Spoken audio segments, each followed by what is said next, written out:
أعوذ بالله من الشيطان الرجيم.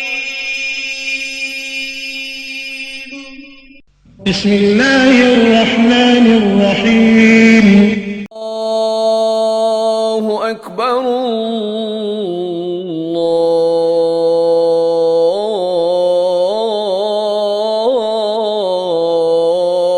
الله أكبر أشهد أن لا إله إلا الله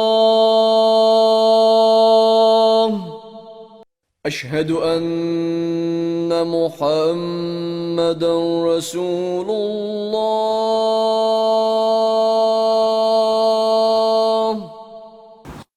وارث خاتم النبیین ہے. پس مقصد قیام امام حسین وہی ہے جو مقصد انبیاء کا تھا، اور وہ مقصد اللہ نے اپنی کتاب میں واضح اور روشن آیات میں بیان فرما دی. لہذا کوئی یہ کہنے کا حق نہیں رکھتا کہ ہم مقصد امام حسین کو نہیں جان سکتے. جو یہ کہتا ہے اس کا مطلب ہے کہ وہ حسین کو یا تو وارث انبیاء نہیں سمجھتا یا اللہ کی کتاب سے اس کا کوئی تعلق نہیں رہا. اگر اللہ کی کتاب سے تعلق ہوتا تو مقصد انبیاء کا پتہ ہوتا، اور مقصد انبیاء کا پتہ لگ جاتا تو پھر وارث انبیاء کے مقصد میں بھی کبھی شک نہ کرتے.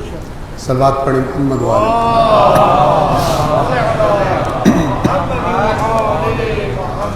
سورہ حدید کی آیت نمبر 25 مقصد انبیاء کیا بیان کر رہی ہے؟ بے شک ہم نے اپنے رسولوں کو بھیجا بینات، واضح نشانیاں، معجزات دے کر، اور ان کے ساتھ کتاب نازل کی اور میزان نازل کی. کس لیے؟ تاکہ لیقوم الناس بالقسط، تاکہ لوگ عدل پر مبنی زندگی گزاریں. انسانی معاشرہ عدل پر قائم ہے. عدل کو کون ڈیفائن کرے گا، کون تعریف کرے گا عدل کی؟ اللہ. آج آپ دنیا میں دیکھتے ہیں اللہ کے واضح احکامات، حدود کے خلاف پرچار کیا جاتا ہے، اور جسے اللہ عدل کہتا ہے کچھ لوگ اسے ظلم کہنا چاہتے ہیں. بس ایک مومن کے لیے عدل کیا ہے؟ یعنی اس کو اگر ایک عادلانہ معاشرہ چاہیے، اس کے لیے کوشش کرنی ہے، اس کی طرف حرکت کرنی ہے، تو وہ کہاں سے اس کو پتہ چلے گا کیا عدل ہے اور کیا عدل نہیں ہے؟ تو ایک حد تک تو ہر انسان کے اندر قرآن نے گواہی دی، اللہ نے، خالق نے بتایا کہ میں نے ہر انسان کے اندر اچھائی اور برائی کی ایک سمجھ رکھ دی ہے. وَنَفْسٍ وَمَا سَوَّاهَا فَأَلْهَمَهَا فُجُورَهَا وَتَقْوَاهَا. نفس انسان کی قسم، یعنی روح انسان کی قسم، اور جس نے اسے ٹھیک ٹھیک بنایا ہے اور بنا کر اس کی برائیاں اور اس کی اچھائیاں، کیا کام اسے نہیں کرنے اور کیا کام اسے کرنے چاہیے، اس کے اندر یہ سینس رکھ دی. لیکن یہ کافی نہیں. کمال تک پہنچنے کے لیے، مکمل کامیابی کے لیے یہ کافی نہیں ہے.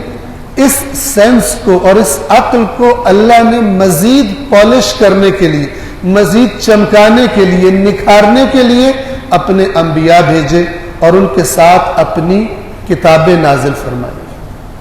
عقل انسان کو رہنمائی کی گئی وحی الہی کے ذریعے سے. اب ایک مومن کتاب خدا پر، انبیاء الہی پر ایمان رکھنے والا کس کو عادلانہ معاشرہ کہے گا؟ اس کو نہیں کہے گا جو کوئی غیر مومن کتاب اللہ کے علاوہ کہیں اور سے عدل کی ڈیفینیشن کرنے والا، بلکہ ایک مومن عدل کی تعریف اور عدل کی ڈیفینیشن کہاں سے لے گا؟ اللہ کی کتاب سے لے گا، اللہ کے رسول سے لے گا، اہل بیت اطہار سے لے گا. تو قرآن نے کیا بتایا؟ دیکھیے عدل حق ہے، اور قرآن نے کیا فرمایا؟ الحق من ربک. حق وہ ہے جو تیرے رب کی طرف سے آئے. اور کہیں مت دیکھنا اسے چھوڑ کر حق ڈھونڈنے کے لیے. الحق من ربک فلا تکونن من الممترین.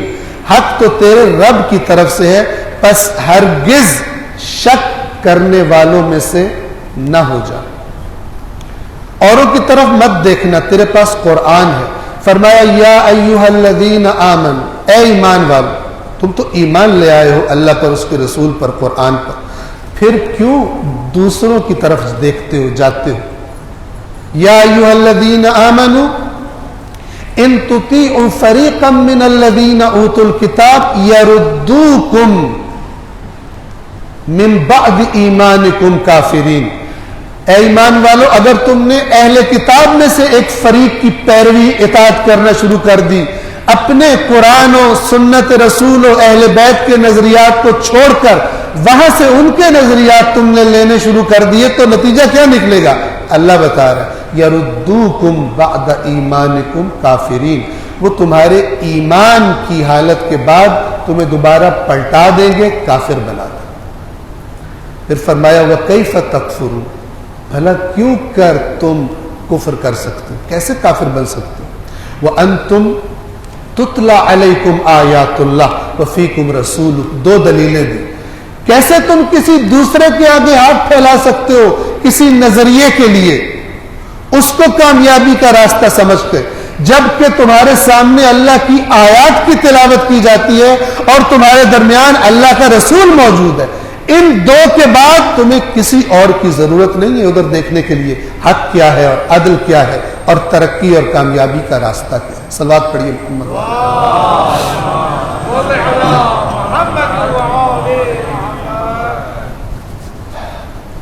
پروردگار عالم سے دعا ہے اس ماہ محرم میں اس کی برکات، ذکر اہل بیت سننے کی برکات، مصائب اہل بیت سننے کی برکات، ان کے فضائل، ان کی تعلیمات سننے کی برکات سے خداوند عالم ہمارے مزاج کو ایسا بنا دے. کیسا؟ کل میں نے عرض کیا تھا سفیر حسین کوفہ میں اکیلے رہ گئے، تنہا رہ گئے، شہید کر دیے گئے. اور اس کے بعد امام حسین کہ تمام ساتھیوں کو، اولاد کو، اصحاب کو کربلا میں شہید کر دیا گیا، حسین کو تنہا کر دیا گیا. اے کاش یہ سفیر حسین کی تنہائی، اے کاش یہ امام حسین کا تنہا رہ جانا، امام حسین کا نہیں، تقریباً سبھی ائمہ کا تقریباً تنہا رہ جانا. تنہائی سے میری کیا مراد ہے؟ تنہائی سے میری مراد یہ ہے کہ اتنے ساتھی بھی نہ تھے کہ جن کے بارے میں امام فرماتے ہیں اگر میرے پاس اتنے بھی مخلص ہوتے تو میں قیام کرتا. باقی ائمہ ہمارے ان محرم کے بابرکت ایام اس طرح نہ گزر جائیں کہ ہماری حالت تبدیل نہ ہو، اور ہمارے زمانے کا امام جب ہماری زندگیوں کو دیکھے، ہماری شخصیات، ہماری عادات، ہمارے مزاج کو دیکھے، اپنے آپ کو تنہا محسوس کرے. علماء فرماتے ہیں کہ ہم تو کہتے ہیں نا کہ ہم منتظر ہیں، اگر واقعاً شعور و بصیرت کی آنکھ سے اپنے آپ کو دیکھیں تو ہمیں سمجھ آئے گا ہم منتظر نہیں ہیں، امام ہمارے ٹھیک ہونے کے منتظر ہیں.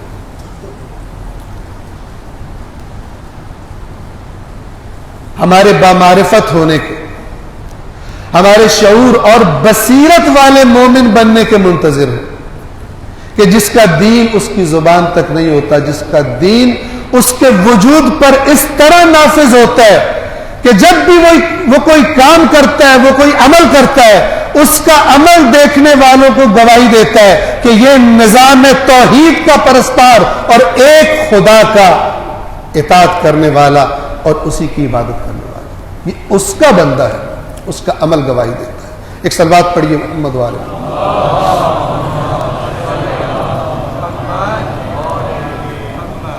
گزشتہ روز جہاں تک ہم پہنچے تھے توجہ فرمائیے، بالخصوص نوجوان ہمارے بیٹے جو یہاں پر بیٹھے ہوئے، وہ زیادہ اس خطرے کے نزدیک ہیں کیونکہ جو بڑے ہو گئے ان کے نظریات پختہ ہوتے ہیں، تبدیل کرنا آسان نہیں ہوتا. چاہے کوئی برا نظریہ اپنایا ہو تب بھی تبدیل کرنا آسان نہیں ہوتا، اور چاہے کوئی اچھا نظریہ عقیدہ اپنایا ہو تب بھی بڑوں کا کے اندر تبدیلی لانا کوئی آسان کام نہیں ہوتا. جب وہ کوئی ایسی بات سنتے ہیں جو انہوں نے پہلے نہیں سنی ہوتی، وہ سمجھتے ہیں کہ میری عمر کے اتنے سال گزر گئے، یہ نئی بات کہاں سے آ گئی. لیکن نوجوان دشمن بھی، شیطان بھی، اور شیطان جب بھی میں کہوں یاد رکھیے گا، شیطان سے میری مراد کیا ہوگی؟ جو قرآن نے بتایا من الجنۃ والناس، جنہ نظر نہ آنے والے، اور ناس یعنی انسان. شیطان وہ بھی ہوتے ہیں جو دکھائی نہیں دیتے، اور شیطان وہ بھی ہوتے ہیں جو دکھائی دیتے ہیں. ہمارے آس پاس انسانوں کی شکل میں موجود ہوتے ہیں، لیکن ان کی ہر بات اللہ سے دور کرنے والی ہوتی ہے. دین کے بارے میں شکوک و شبہات ڈالتے ہیں، برائی کی دعوت دیتے ہیں، اچھائی کی محفلوں میں جانے سے روکتے ہیں. اللہ تعالیٰ ہمیں تمام شیاطین من الجنۃ والناس کے شر سے محفوظ فرمائے. ہم نے عرض کیا تھا کل کہ آج کا ملحد، ایتھیسٹ،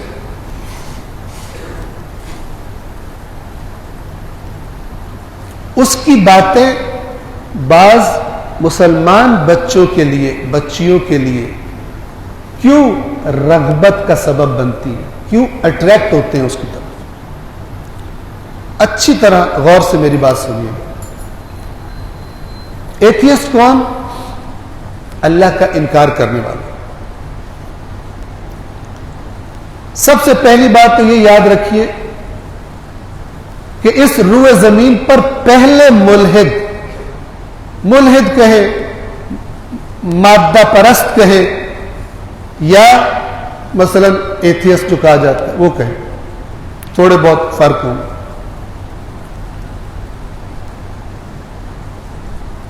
پہلے روئے زمین پر ملحد سے لے کر، ایتھیسٹ سے لے کر آج کے سارے جو ان جیسے موجود ہیں روئے زمین پر، ان میں سے کوئی ایک بھی ایسا نہیں ہے جس کے پاس خدا کے نہ ہونے کی دلیل ہو.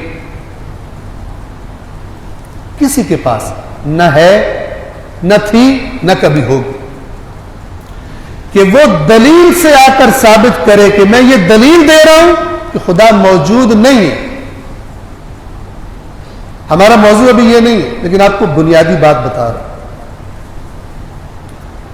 وہ آپ سے کہے گا ہے تو دلیل دو. لیکن آپ ان کے مزاج دیکھیں گے آج کل کے ملحدوں کے، ایتھیسٹ لوگوں کے، گویا کہ ان کی ضد ہے اللہ کو نہ ماننے کی. کچھ تو ہے نا جو شیطان کا لشکر ہے، کچھ ہیں جو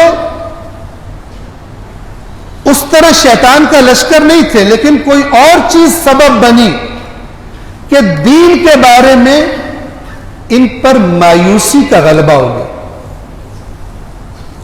اور ان کی رغبت دین کی طرف سے کم ہے اور بے دینی کی طرف رغبت زیادہ ہے. کیوں؟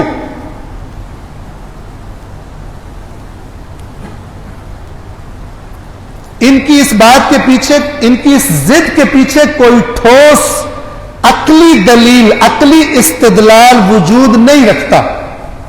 عرض کیا میں نے، پہلے سے لے کر آج والے تک، اور آج والے سے لے کر قیامت تک جو آئیں گے، کوئی دلیل نہیں ہے اللہ کے نہ ہونے کی. آج کے ملحدوں کی اکثریت کا مسئلہ کچھ اور ہے، اس کی طرف توجہ فرمائیں.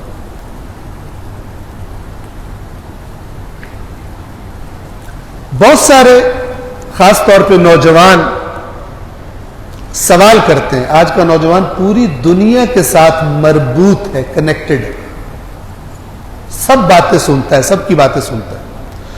اس کے ذہن میں سوالات پیدا ہوتے ہیں،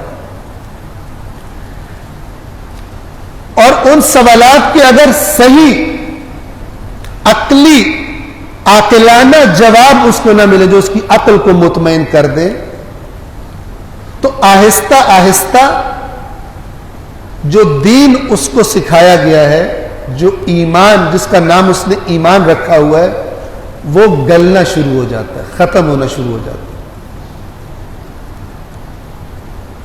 اور بعض اوقات ختم بھی ہو جاتا ہے۔ ہم کئی مسلمان گھرانوں کو جانتے ہیں کہ جن کی طرف سے، ماں کی طرف سے، باپ کی طرف سے شکایت آتی ہے، میرا بچہ اچھا بھلا تھا، نمازیں پڑھتا تھا، عزاداری کرتا تھا، اچانک کہہ رہا ہے اللہ ہی کوئی نہیں، رسول تو بعد میں باری آئے گی، امام کی باری بعد میں آئے گی، اللہ ہی نہیں، جڑ ہی کاٹ۔ کیوں؟ سب سے پہلی وجہ تو یہ تھی کہ جس چیز کا نام ہم نے، جو کل میں نے عرض کیا، سنی سنائی اور دیکھی دکھائی، دیکھی دکھائی سے کیا مراد ہے؟ اندھی تقلید، باپ دادا کا مسلک، باپ دادا کا دین، نہ کہ عقل اور شعور سے پرکھ کر بصیرت کے ساتھ قبول کیا گیا نظریہ اور عقیدہ، وہ نہیں، وہ بڑا مضبوط ہوتا ہے۔ لیکن ہمارے پاس کوئی سسٹم نہیں ہے اکثریت عوام کی کے لیے کہ وہ اس مسئلے کو سنجیدہ لیں اور وہی اپنے بچوں کو عاقلانہ دلائل سے قبول کروائیں۔ آپ کسی بھی مسلک میں چلے جائیں، اسلام کے بہت سارے مسالک ہیں، آپ کسی بھی مسلک میں چلے جائیں، اکثریت آپ کو ایسی ملے گی، اور جب آپ کوئی دلیل پیش کریں گے، وہ آگے سے اس کے پاس جب جواب نہیں ہوگا تو یا تو لڑنے پہ آ جائے گا یا اپنے مذہب کے بارے میں مشکوک ہو جائے گا۔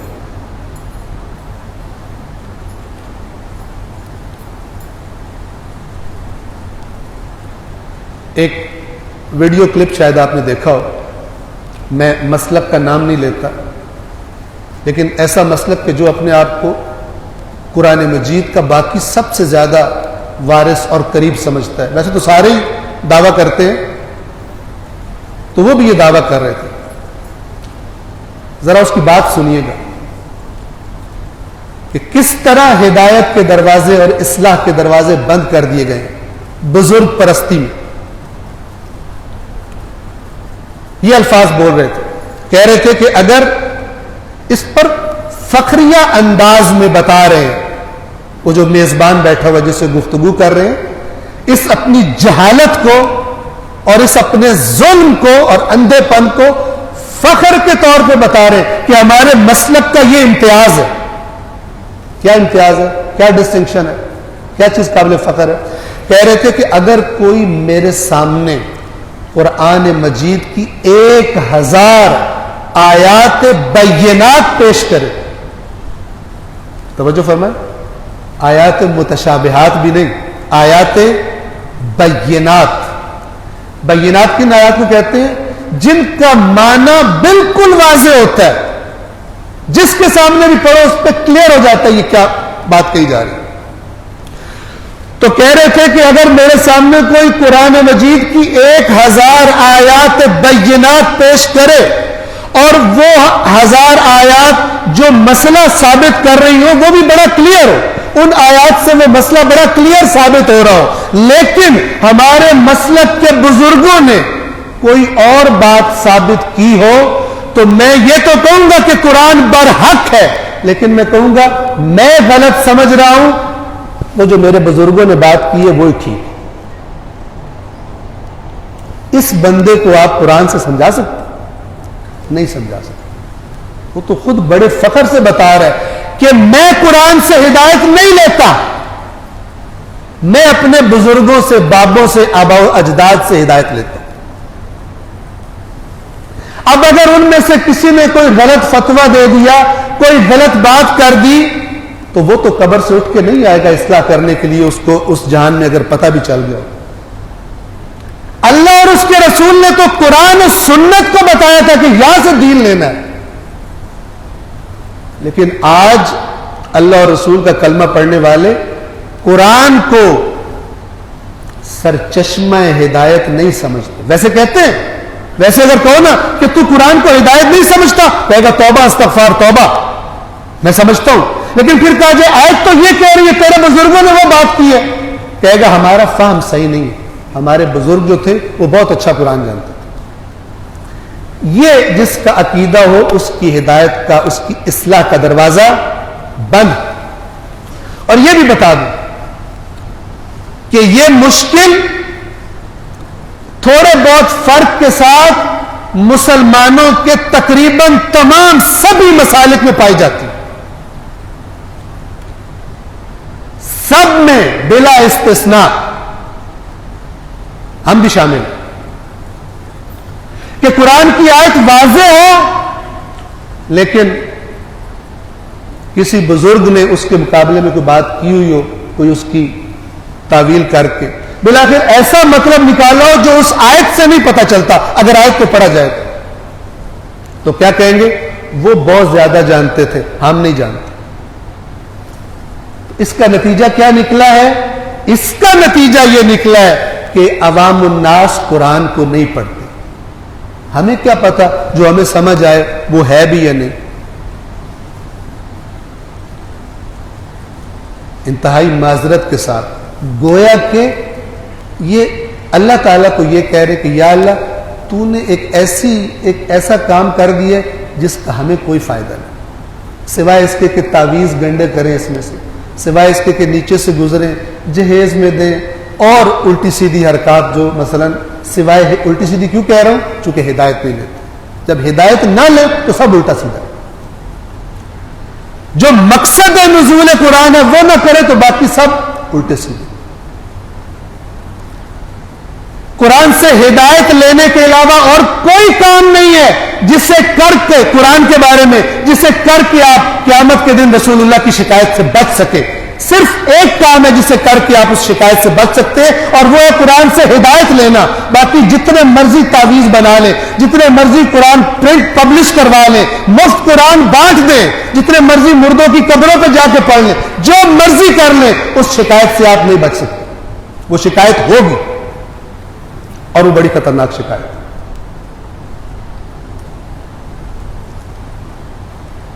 واپس آتے آج کا ملحد کیوں بیزار ہے دین سے؟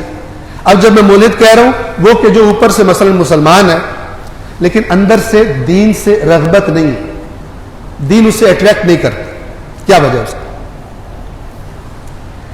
اس لیے کہ جب وہ اپنے معاشرے کو دیکھتا ہے، غور سے سنیے گا، جب وہ اپنے معاشرے کو دیکھتا ہے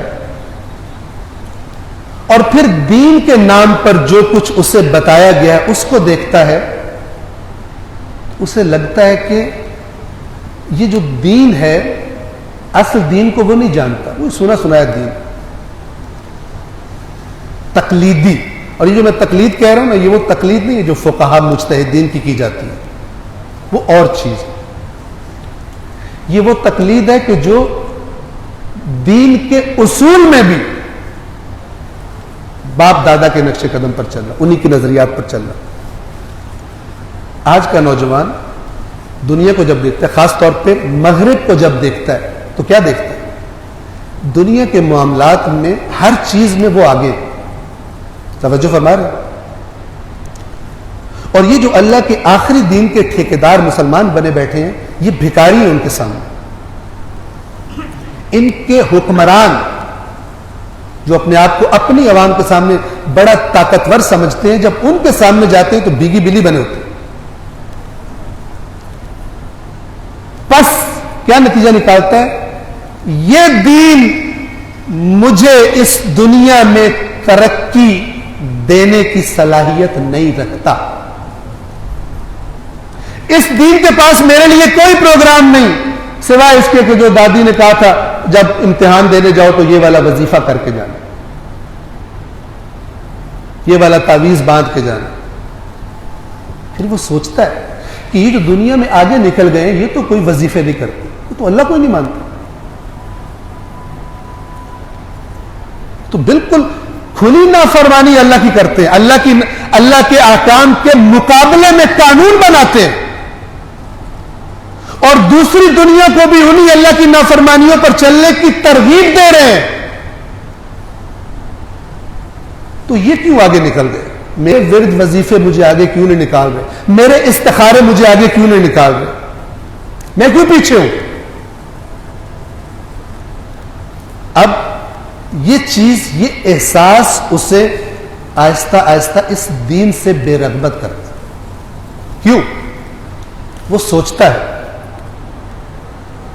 کہ اگر یہ جو دین ہے، توجہ سے سنیے گا، یہ جو دین ہے اگر یہ اللہ کی طرف سے آیا ہوتا تو یہ دنیا کے ہر پروگرام سے، ہر نظریے سے زیادہ طاقتور ہوتا. اس کو فالو کرنے والے ہر مسئلے میں سب سے آگے ہوتے. کیوں؟ یہ اللہ نے دیا. خالق ایک چیز دے وہ پاورفل ہوگی، یا اس کی مخلوق ایک چیز بنائے تو وہ خالق سے بھی آگے نکل جائے؟ نہیں ہو سکتا. بس وہ اس دین سے بے رغبت ہوتا ہے. لیکن بات سٹوری یہاں پہ ختم نہیں ہوتی. اس کی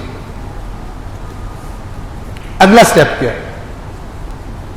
اگلا سٹیپ وہ یہ لیتا ہے اپنے اندر ہی اندر کہ یہ دین تو اس میں تو صلاحیت ہی نہیں ہے. یہ رسومات اور یہ سارا کچھ کرنا یہ دنیا میں کوئی عزت نہیں دلوا رہا، دنیا میں کوئی طاقت نہیں دلوا رہا. آج کا دیکھ لیں دنیا، اقوام عالم میں حالت دیکھ لیں اپنی. کشمیری مسلمانوں کی حالت دیکھ لیں.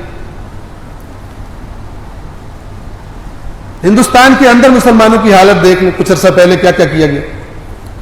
فلسطین میں دیکھ لیں، اور بعض ممالک میں خود نام نہاد مسلمانوں کے ہاتھوں،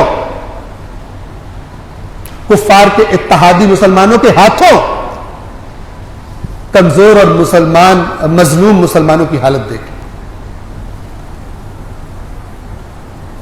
اب وہ یہ سوچتا ہے کہ یہ دین تو صلاحیت نہیں رکھتا. اسے یہ دین کیا کرتا دکھائی دیتا ہے؟ کبھی اسے یہ دکھائی دیتا ہے کہ یہ دین ہر ظالم حکمران کی جیب میں ہوتا ہے. جس قسم کی بات وہ کرتا ہے اس کو اس دین کے ٹھیکیداروں سے اس کا فتویٰ مل جاتا ہے. وہ جو یہودیوں کی صفت اللہ کے نبی نے بیان کی گزشتہ اقوام کی، آپ دیکھ لیں اپنے پاکستان میں دیکھ لیں کہ جب کوئی کمزور جرم کرتا ہے تو اسے بڑی سخت گرفت میں لیا جاتا ہے، لیکن جب کوئی طاقتور جرم کرتا ہے تو اس کے لیے ہزار راستے نکال لیے جاتے ہیں. مثلا اگر کسی نے کوئی ایک دکان رات کو گھس کے چوری کر لی ہو، عام انسان ہو، پکڑا جائے پھنس جاتا ہے. اگر تو بہت مالدار ہو تو پھر رشوت وغیرہ چلائے، ورنہ پھنس جائے. لیکن اگر کوئی مالدار آدمی ہو اور وہ کروڑوں اربوں کی کرپشن کرتا ہو، اس کو کوئی نہیں پکڑ سکتا. اب جس قوم کے اندر یہ صفت آ چکی ہو، اور ہمارے ہاں آ چکی ہے، تو اللہ کے نبی نے کیا فرمایا وہ سن لیں. آپ سب نے سنا ہوگا.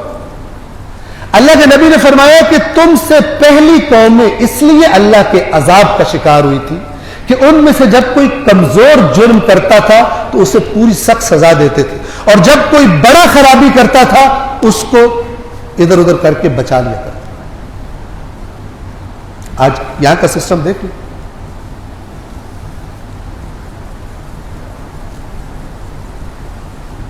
اب ایسا نہیں ہو سکتا کہ ہم کہیں یہودیوں کی طرح کہ ہم اللہ کی فیوریٹ قوم ہیں. پیچھے یہ قانون چل رہے تھے، ہمارے بارے میں یہ نہیں ہو سکتا. اللہ کی کوئی قوم فیوریٹ نہیں ہے. اللہ کی فیوریٹ وہ قوم ہے جو اللہ کی اطاعت کرتی ہے. جو خدا کی اطاعت نہیں کرتا وہ اللہ کا فیوریٹ نہیں، وہ اللہ تعالیٰ اس سے متنفر ہے. قرآن مجید یہ بیان کرتا ہے. وہ دیکھتا ہے کہ یہ اس دین والے معاشرے میں اتنا لوگوں کو حقوق نہیں مل رہے، اتنا عدل و انصاف مضبوط نہیں ہے، اتنی عدالتیں اپنا کام نہیں کرتی جتنا بے دین معاشرے کی جو کہتے ہیں ہمارا کوئی دین نہیں ہے، ہمارے دین کا ہماری سوسائٹی سے، حکومت سے، ہمارے اجتماعی معاملات سے، سوشل معاملات سے کوئی تعلق نہیں ہے، وہاں پہ زیادہ انصاف مل جاتا ہے، وہاں پہ زیادہ پکڑ لیتے ہیں کرپٹ لوگوں کو۔ یہ جو دین کے دعوے دار ہیں یہاں پر نہیں پکڑا جاتا کرپٹ لوگوں کو، وہ کہتا ہے وہ اچھا ہے، اسے کیوں فالو کرو؟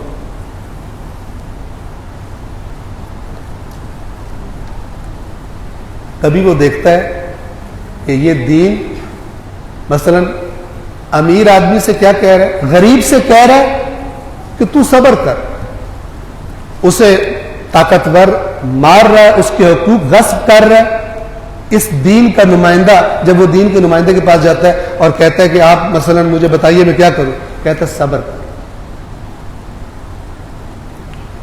یہ آج کے مثلا نوجوان کو یہ والا دین سمجھ میں نہیں آتا کہ جو مظلوم سے کہہ رہا ہے تیری قسمت میں یہ لکھا ہوا تو صبر کر، صبر کی یہ والی تعریف اس کو سکھا رہا ہے۔ یہاں سے آپ رک کر ذرا امام حسین علیہ السلام کو دیکھیں، فرماتے ہیں میں ظالموں کے ساتھ ننگ و عار سمجھتا ہوں زندگی گزارنے کی۔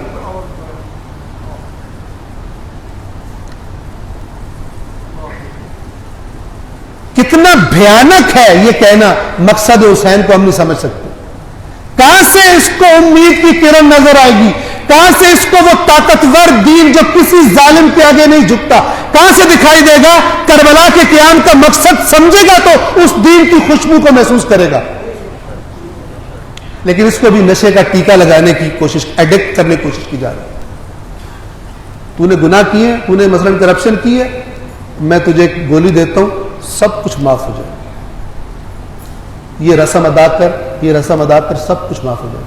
اب ایک بندہ دیکھ رہے ہیں کہ یہ دین کیا کر رہا ہے، اس دین کے نمائندے کیا کر رہے ہیں، ایک کرپٹ مالدار کو کہہ رہے ہیں کہ تو اتنا ہمیں دے دے تیرے سارے معاف،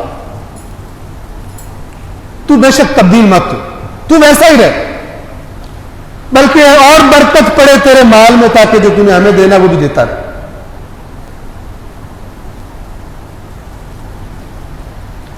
یہ کام رسول اللہ صلی اللہ علیہ وآلہ وسلم کے زمانے میں یہ کام کون کر رہے تھے؟ مسیحیوں اور یہودیوں کے علماء،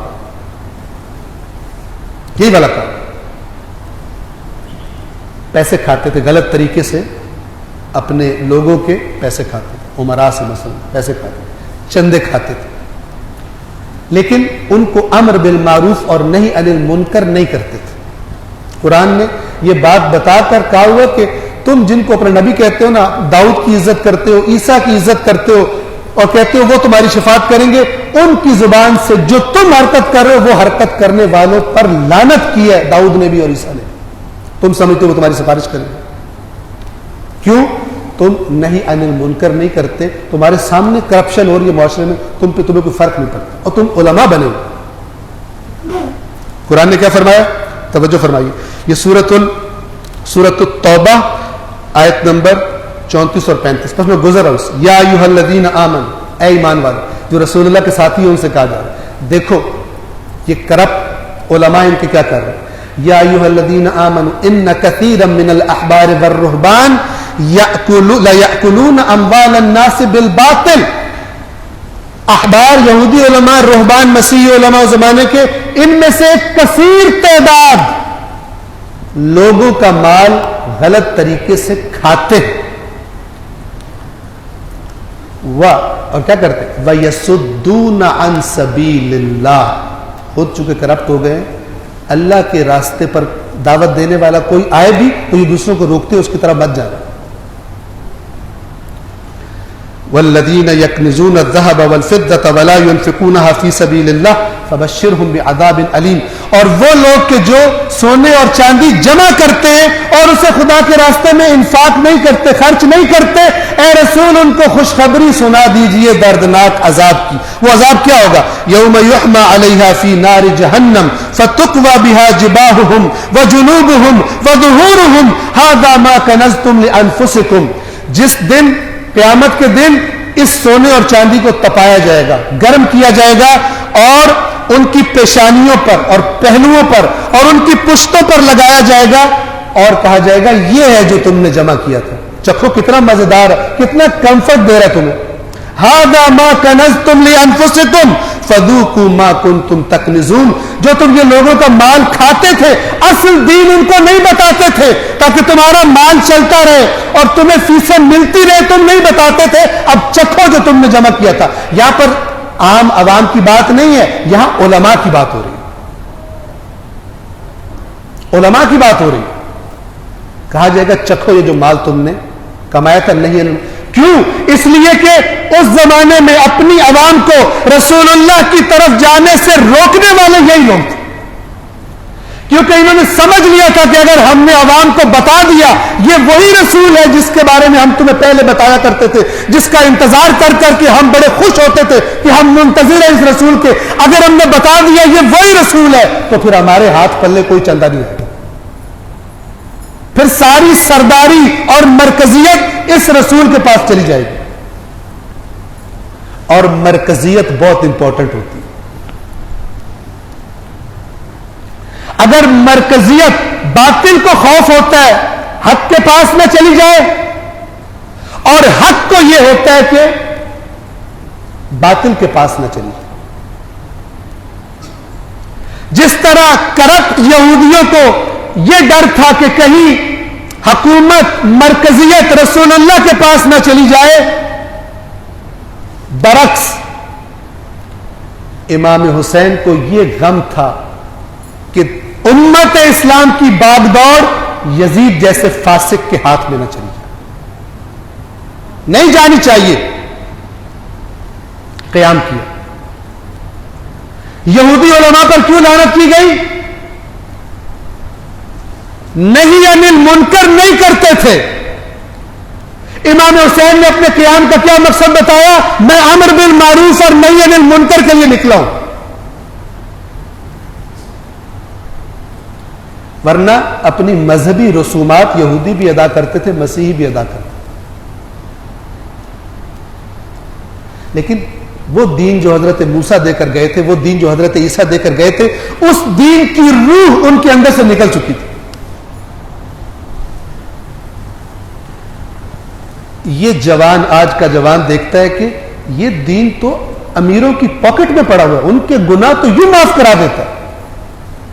آپ ایک غریب جوان کا اندازہ لگائیں جو دیکھتے ہیں کہ جناب مولانا صاحب نے امیر سے کہا آپ اگر مثلا حج کر کے آئے آپ کے سارے گناہ معاف ہو جائیں گے، اللہ آپ سے بہت راضی ہوگا. اسے تکلیف ہوتی ہے، میرے لیے یہ راستہ کیوں نہیں، میں کیوں نہیں ہر مہینے مثلا جا کے، بعض لوگ ہر مہینے عمرے پہ جاتے ہیں، جانتے ہیں، میں کیوں نہیں جا سکتا؟ امیروں کا دین ہے یہ، امیروں کو سپورٹ کرتا ہے یہ دین کہ وہ اپنی کمائی میں سے چاہے حلال کیا چاہے حرام کیا کچھ نکال کے دے دیں، ان کے سارے گناہ معاف ہو جائیں گے. اور غریب کو کہتا ہے اپنی سی بری حالت پہ تو صبر کر، تو اپنی حالت چینج کرنے کی ضرورت نہیں ہے، اگر تجھے مار پڑ رہی ہے مار کھاتا رہے. آپ کو پتہ جنہوں نے امام حسین علیہ السلام کے خلاف فتویٰ دیا تھا، ان کی فکر چلتے چلتے کیا ڈیویلپ ہو گئی کہ جو بھی تمہارے پر کرسی پہ بیٹھا ہوا ہے، جو بھی جیسا بھی تمہارا حکمران ہے، اس کے خلاف قیام کرنا جائز نہیں ہے، چاہے وہ تمہارے اوپر تمہیں لٹا کے بلا بے قصور تمہیں مارے، قیام نہیں کر سکتے تم. یہ نجس نطفہ کب پیدا ہوا تھا؟ یزید کے زمانے میں پیدا ہوا.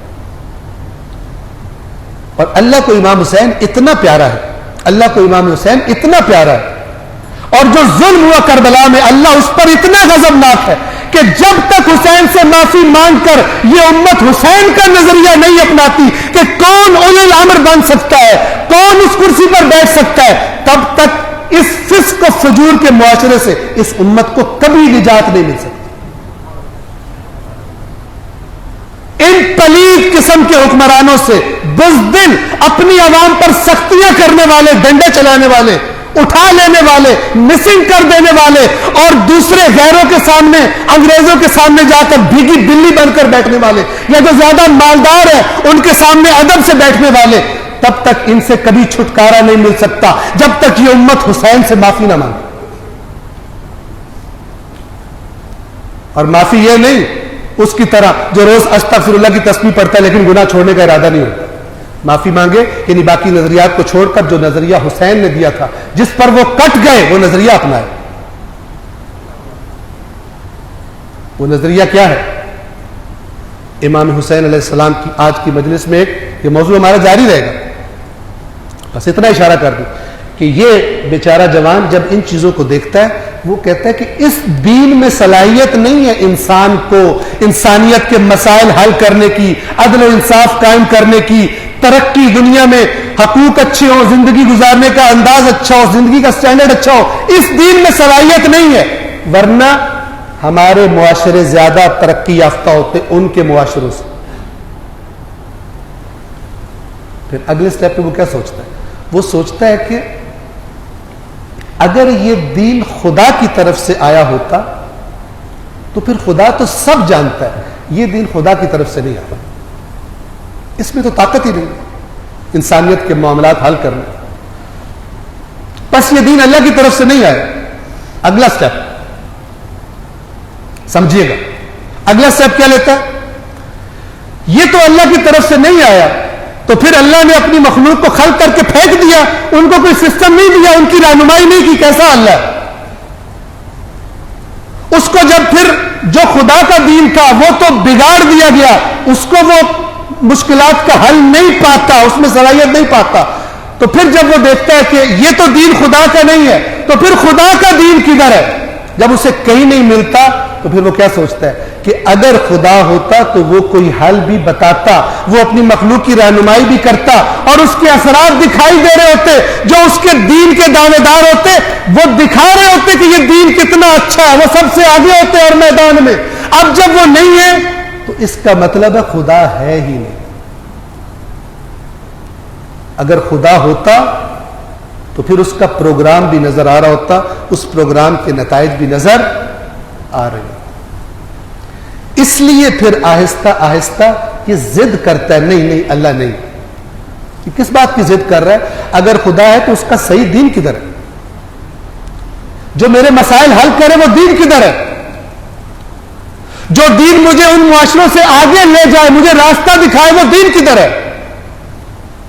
یہ جو تم جسے میرا دین بتا رہے ہو یہ تو صرف مجھے ٹھنڈا ٹیکا لگاتا ہے کہ میں جو حرکت ہے وہ بھی ختم ہو جائے، میرے اندر کی موومنٹ کو بھی کم کر دیتا ہے. مجھے کہتا ہے بیٹھا رہ، جھکا رہ، باطل کے سامنے آواز مت اٹھا. بس اللہ نہیں ہوتا تو پھر اس کا دین بھی دکھائی، اس کا پروگرام انسانیت کے لیے وہ بھی دکھائی دیتا. تم لوگ یہی کہہ رہے ہو نا کہ اللہ تو بہت رحمتوں والا ہے، کدھر ہے اس کی رحمت؟ کیوں نہیں اس سے مجھے گائیڈ کیا؟ بس مسلمانوں نے، نام کے مسلمانوں نے جب اسلام کو اپنے وجود پر پہلے سمجھا نہیں اور پھر اپنے وجود پر لاگو نہیں کیا اس صحیح اسلام کو، یہ آہستہ آہستہ بیماری اپنے اثر دکھائے گی اور لوگ دین سے بیزار ہوں. صلوات پڑھیے محمد والا.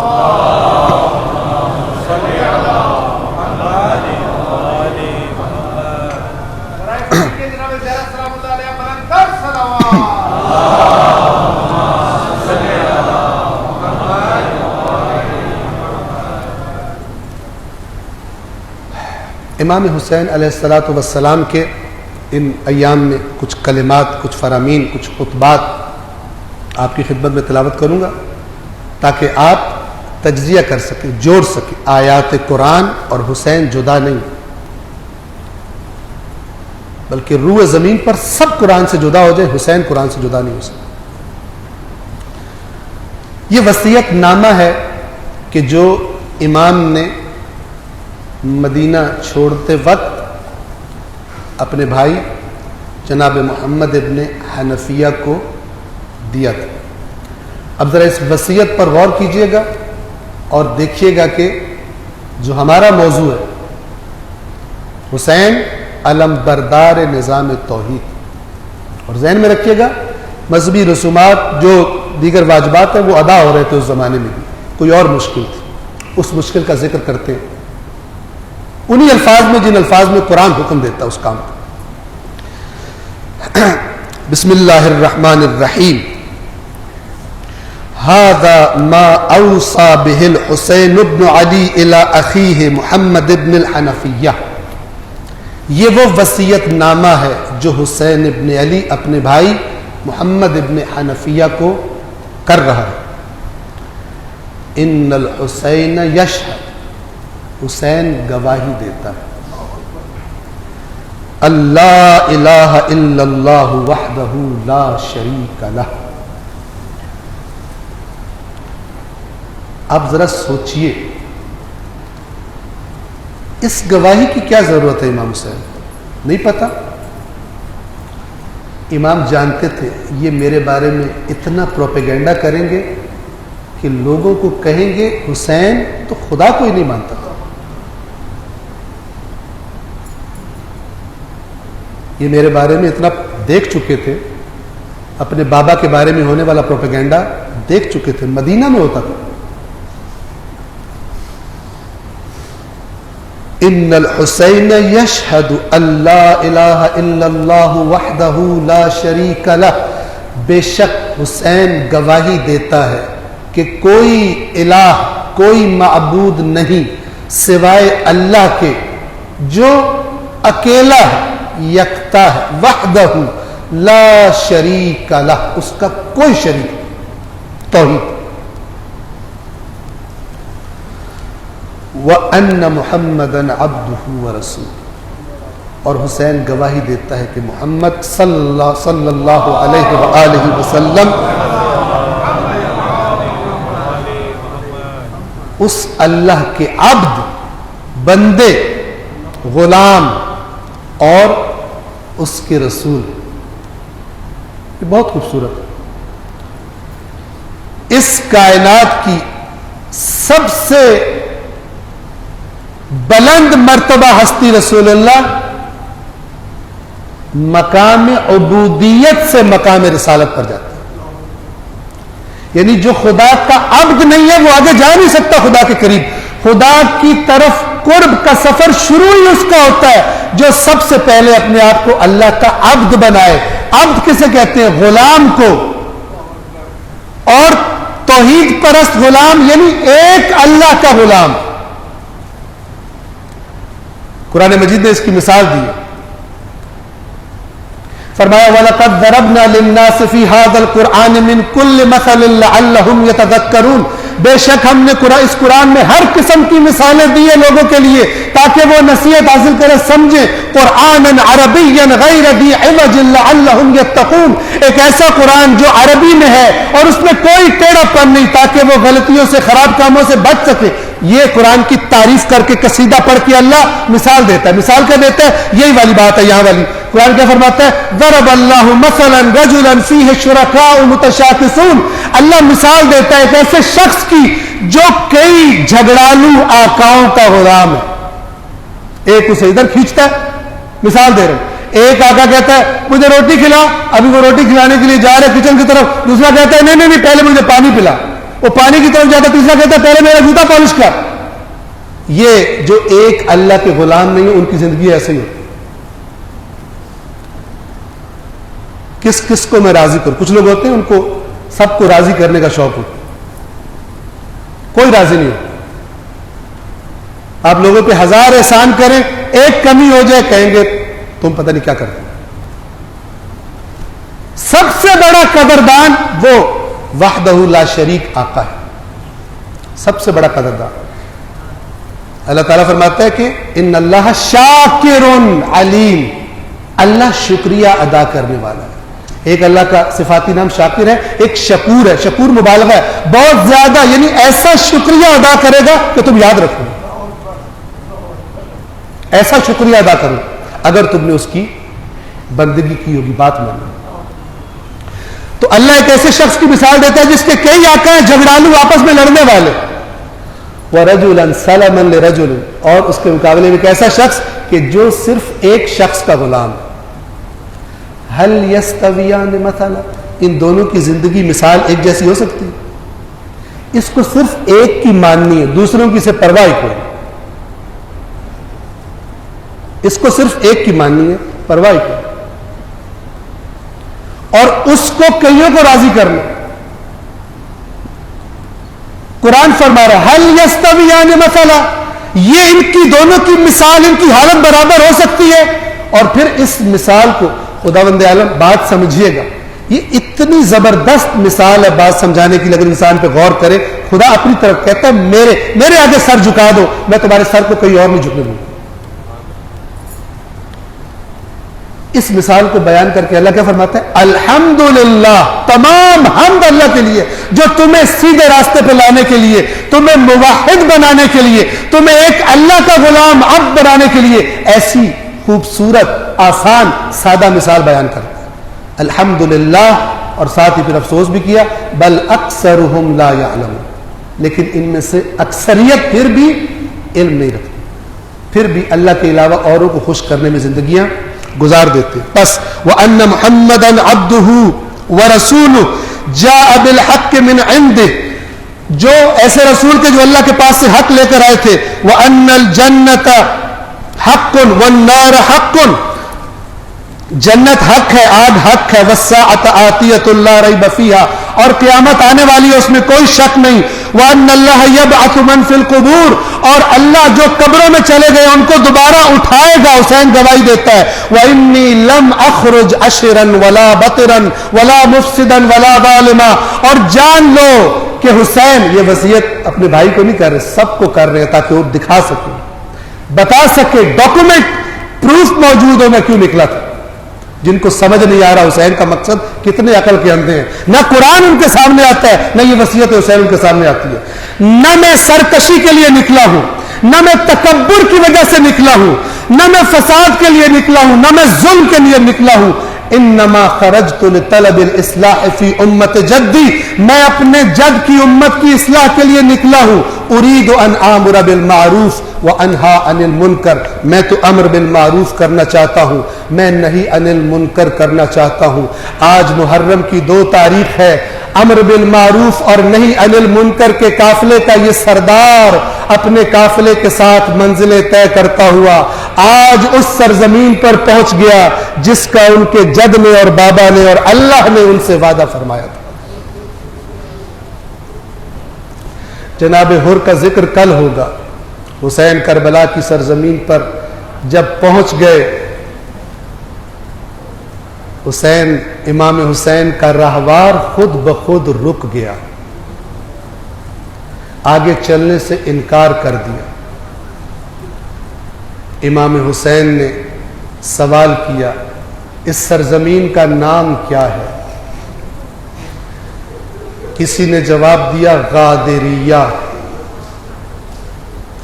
امام اس نام کی تلاش میں ہے جو رسول اللہ کو فرشتوں نے بتایا تھا، کربلا کی سرزمین۔ پھر سوال کیا کوئی اور نام، کہا گیا شط الفرات۔ کہا کوئی اور نام، کسی کہنے والے نے کہا اس سرزمین کا ایک نام کربلا ہے۔ کربلا کا نام آیا عزادارو، انا للہ و انا الیہ راجعون۔ امام حسین کے زبان اقدس سے یہ جملہ نکلا، اعوذ باللہ من کرب و بلا، میں اللہ کی پناہ میں آتا ہوں کرب اور بلا سے۔ ھذا موضع کرب و بلا، یہ کرب اور بلاؤں کی سرزمین ہے، یہ مصیبتوں کی سرزمین ہے۔ انزلوا، اے میرے اصحاب اس سرزمین پر اتر پڑو۔ ہا ہنا محط رحالنا، یہیں پر ہمارے خیمے لگیں گے۔ ومسفک دمائنا، یہیں پر ہمارے خون بہائے جائیں گے۔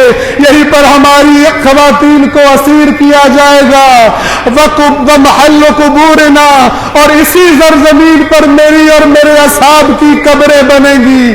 امام نے اترنے کا حکم دیا۔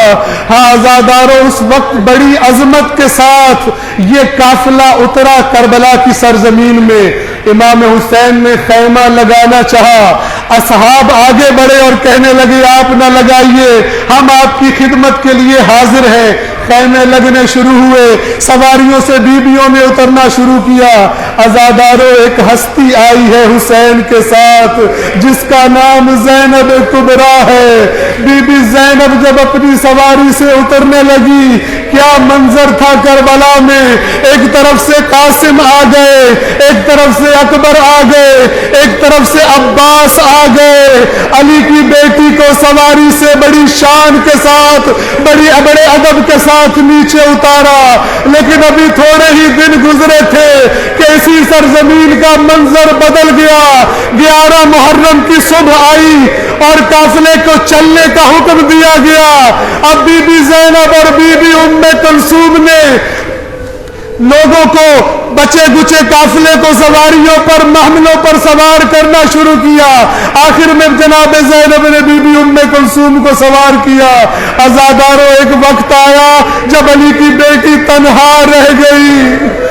شاید خیال آیا ہوگا کہ جب مدینے میں ہوتی تھی، میں نے اپنے نانا کے مزار کی زیارت پر جانا ہوتا تھا تو میرے بھائی چاروں طرف سے مجھے گھیر لیتے تھے۔ آپ جانتے ہیں نا، اس بی بی کے 18 بھائی تھے، وہ گھیر لیا کرتے تھے۔ کیوں؟ کہ مبادا کسی نامحرم کی نظر بہن کے قد پر پڑ جائے، اور گھیرے اپنے گھیرے میں لے کر زیارت کے لیے جایا کرتے تھے۔ ہائے کربلا کا وہ منظر، علی کی بیٹی تنہا کھڑی ہے۔ عزادارو، مقتل کے الفاظ ہیں۔ ایک دفعہ قتل گاہ کی طرف نگاہ کی، اور میرے بھیا حسین مجھے تو یہ کہہ کر ساتھ لائے تھے کہ سارا سفر ساتھ رہیں گے، ذرا اٹھ کر دیکھیے بھیا عباس، ذرا اٹھ کر دیکھیے جس زینب کو ساتھ لائے تھے، جس زینب کے پردے کے محافظ تھے عباس، اس زینب کو محمل پر سوار کرنے والا کوئی نہیں آتا۔ عباس، یہ کیا ہو گیا؟ میں تجھے آواز دیتی ہوں اور آپ کی لبیک کی آواز زینب کے کانوں میں نہیں آتی۔ الا لعنت اللہ علی القوم الظالمین وسيعلم الذين ظلموا أي منقلب ينقلبون۔ ماتم حسین۔